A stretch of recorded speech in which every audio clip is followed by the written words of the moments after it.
I'd first like to spend some time highlighting the conception of hell that I'll be defending. The first point is that hell is a retributive punishment. Hell is a retributive punishment for failing to accept the religion of Islam without a valid excuse according to the criteria laid out by Allah subhanahu wa ta'ala.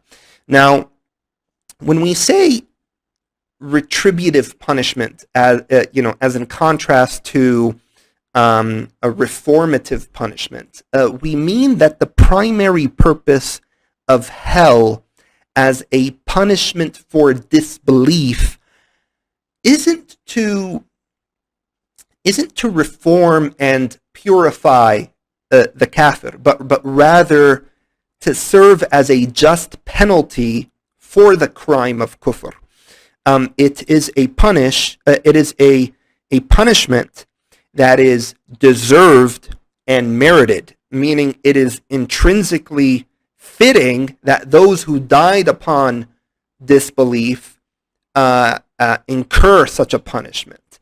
The underlying purpose of retributive punishments is to restore moral order, so to speak. When a crime is committed against somebody, the person who committed the crime undermined and devalued the victim.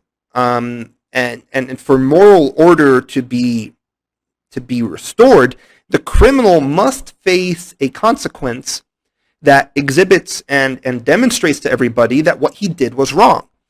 And that consequence must be in the form of a punishment or penalty that adequately and fairly reflects the severity and extent of the crime that was committed, and offset it for justice to be restored.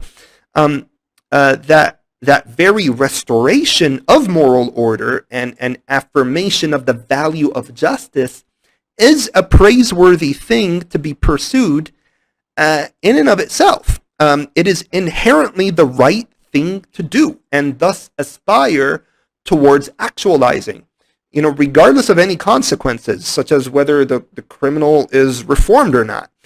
Thus, hell as a punishment for disbelief is not primarily meant to have consequentialist outcomes, such as the rehabilitation of the kafir, or to merely serve as some kind of deterrence or any other purpose, but is rather a punishment that is meted out against those who are worthy of it and is who are deserving of it. And is done to satisfy the demands of justice. The justice being retributive, not restorative. Punishing people for the crime of kufr with hell is not ultimately remedial in its intent and effect, but rather justice serving.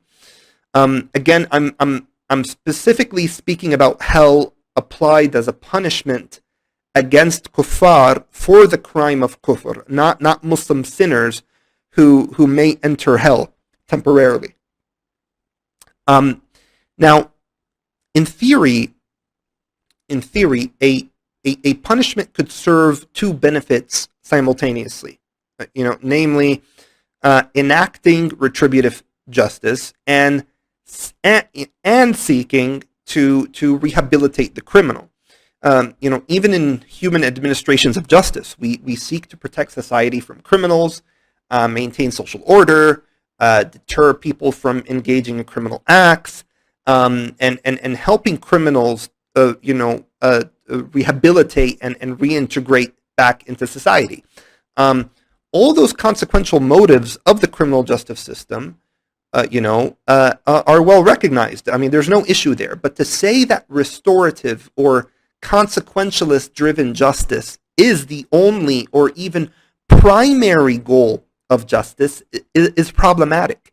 Because if that were the case, then it's possible to achieve those objectives by meting out what we would all find to be disproportionate punishments to people. So, For example, let's say that the punishment for rape is that the rapist pays the victim 90% of all his money for the rest of his life. One could try to argue that this is a pretty good deterrent from committing rape. But most of us would argue that even if it is a good deterrent, it's not just, because a financial penalty, even a really hefty one, doesn't suffice for punishing people who commit the extremely serious and disgusting crime of rape. The physical and mental harm inflicted upon the rape victim cannot be justly accounted for merely through the implementation of a financial penalty. On the flip side, however, one may argue that the punishment for a rapist could be castration and brutal nonstop torture. Brutal nonstop torture for 10 years, nonstop. Now, we could all agree that this is a very strong deterrent, but is it truly just and proportionate as a punishment, or is it over the top? Let's take another example. I mean, let's think of jaywalking. I mean, let's say that the fine for jaywalking is $500 US. Most would argue that this seems pretty fair. However, is it really a strong deterrent for a billionaire? Hardly. But at the same time, do we really believe it's fair and just to fine billionaires hundreds of millions of dollars for jaywalking simply because we believe that it would be an effective deterrent discouraging billionaires from jaywalking? As much as many of us may not like many of the billionaires out there, I think we'd all agree that this wouldn't really be just, even to them. Now, why am I bringing all this up? I'm bringing this up to make clear the fact that punishments and penalties do not only factor consequences into the equation. Punishments and penalties must be deserving and proportionate to the crime committed. They must be inherently just and not be sheerly consequentialist driven in their intended goals. And the punishment of hell in Islam, it is no different when it comes to punishing people for their kufr, right? I mean, Allah subhanahu wa ta'ala says about the people in hell, هَلْ تُجْزَوْنَ إِلَّا مَا كُنْتُمْ تَعْمَلُونَ. Are you recompensed except for what you used to do? You're being recompensed. You're getting what you deserve for what you used to do. In other words, hell is your just and due punishment.